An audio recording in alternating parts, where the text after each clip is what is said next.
Welcome back கேவியன் magic மின்ஸ். மறக்காமல் சப்ஸ்கிரைப் செய்யுங்கள். சிக்கன் அல்லது மட்டன், எது உடலுக்கு நல்லது? எது சூப்பர் டேஸ்டாக இருக்கும்? வீக்கெண்ட் வந்தாலே அசைவம் சாப்பிடுவது தான் இங்கே பெரும்பாலானோரின் வழக்கமாக இருக்கிறது. ஆனால் எல்லா அசைவமும் ஒன்று இல்லை. குறிப்பாக நாம் அதிகம் எடுத்துச் சாப்பிடும் அசைவ உணவுகளாக உள்ள சிக்கன் மற்றும் மட்டன் இரண்டில் எது உண்மையாகவே நமது உடலுக்கு நல்லது? எதைச் சற்று தவிர்க்க வேண்டும் என்பது குறித்து நாம் பார்க்கலாம். நம்ம ஊரில் வார இறுதி வந்தாலே அசைவம் கண்டிப்பாக வாங்கிவிடுவோம். இங்கு பலருக்கும் அசைவம் சாப்பிடவில்லை என்றால் வீக்கெண்ட் முடிந்தது போலவே இருக்காது. இதனால் வாரவாரம் அசைவம் வாங்குவதை பலரும் வழக்கமாக வைத்துள்ளனர். ஆனால் நமக்கு கிடைக்கும் அனைத்து அசைவமும் ஒரு போன்ற சத்துக்களை கொண்டு இருப்பதில்லை. ஒவ்வொன்றும் உள்ள சத்துகள் பெரியளவில் மாறுகிறது. நாம் இங்கு மக்கள் அதிகம் சாப்பிடும் அசைவ உணவுகளான சிக்கன் மற்றும் மட்டன் இரண்டிலும் என்ன சத்துகள் உள்ளது? அதில் எது உடலுக்கு நல்லது என்பதை பார்க்கலாம். நம் நாட்டில் மக்கள் அதிகம் சாப்பிடு உணவு என்றால் சிக்கன் தான். ஒரு கிலோ 250 பைசாக்கு விற்கும் சூழலில் அதை வாங்கி ஒரு பிடி பிடித்தால் அப்படி இருக்கும். அதே நேரம் மட்டனுக்கும் இங்கு மிக பெரியளவில் ரசிகர்கள் உள்ளனர்.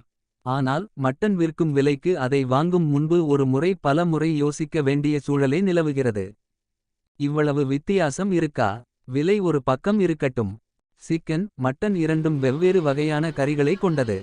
பொதுவாக கொழுப்பு குறைவாக இருக்கும் கறியை ஆங்கிலத்தில் ஒயிட் மீட் என்றும் கொழுப்பு அதிகம் உள்ள கறியை ரெட் மீட் என்றும் குறிப்பிடுவார்கள். இதில் மட்டன் முழுக்க முழுக்க ரெட் மீட் வகையை சேர்ந்தது. அதே நேரம் சிக்கனை பொறுத்தவரை அதன் மார்பு உள்ளிட்ட பகுதிகள் ஒயிட் மீட் ஆகும். அதே நேரம் நாம் விரும்பி சாப்பிடும் சிக்கன் லெக் பீஸ் மற்றும் சிக்கன் தொடை ஆகியவை ரெட் மீட் வகையில் வரும். இதை நாம் கவனத்தில் வைக்க வேண்டும். சிக்கன் மற்றும் மட்டன் என இரண்டிலுமே உங்களுக்கு தேவையான புரத சத்து இருக்கிறது.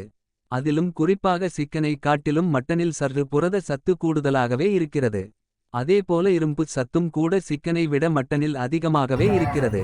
100 கிராம் மட்டனில் 2.7 மில்லி கிராமாக இரும்பு சத்து இருக்கிறது. அதே நேரம் இது சிக்கனில் 1.3 மில்லி கிராமாக இருக்கிறது. மட்டனிலும் சத்து இருக்கு. எல்லாம் சூப்பர், அப்போ மட்டன் தான் நல்லதா என நீங்கள் கேட்கலாம். முற்றுப்புள்ளி.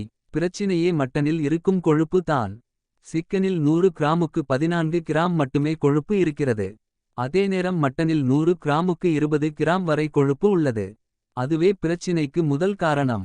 மற்றொரு விஷயம், மட்டன் உட்பட ரெட் மீட்டை தொடர்ச்சியாக சாப்பிட்டால் அது புற்றுநோயை ஏற்படுத்தும் அபாயமும் இருப்பதாக உலக சுகாதார அமைப்பு வகைப்படுத்தியுள்ளது. இதுதான் இரண்டிலும் உள்ள ஊட்டச்சத்து விவரம். எதை சாப்பிடலாம்? மொத்தத்தில் நாம் 2 விஷயங்களை கருத்தில் கொள்ள வேண்டும். முதலில் சிக்கன் என்றால் அது நல்லது என்று சொல்ல முடியாது. அதன் மார்பு பகுதி உட்பட ஒயிட் மீட் பகுதிகளில் மட்டும் கொழுப்பு குறைவு. எனவே அதை கவனத்தில் கொள்ள வேண்டும். மேலும் இதற்காக மட்டனை எடுத்துக் கொள்ளவே கூடாது என்றும் இல்லை. சிக்கனை வாரம் ஒரு முறை எடுத்துக்கொண்டால் மட்டனை மாதம் ஒரு முறை எடுத்துக்கொள்ளலாம். அதில் எந்தவொரு பிரச்சினையும் வந்துவிடாது என்றே மருத்துவர்கள் குறிப்பிடுகிறார்கள். டேஸ்ட் என்பது ஒருவரின் தனிப்பட்ட விருப்பம் தான் என்றாலும் ஒப்பீட்டளவில் மட்டனில் டேஸ்ட் அதிகம். அதற்கு காரணம் ரொம்ப எளிது. அதில் இருக்கும் கொழுப்பு தான். கொழுப்பு அதிகமாக இருப்பதால் அதில் ருசி கொஞ்சம் அதிகமாகவே இருக்கும். லைக் அண்ட் காமெண்ட் பண்ணுங்க. மறக்காமல் சப்ஸ்கிரைப் செய்யுங்கள். மிக்க நன்றி.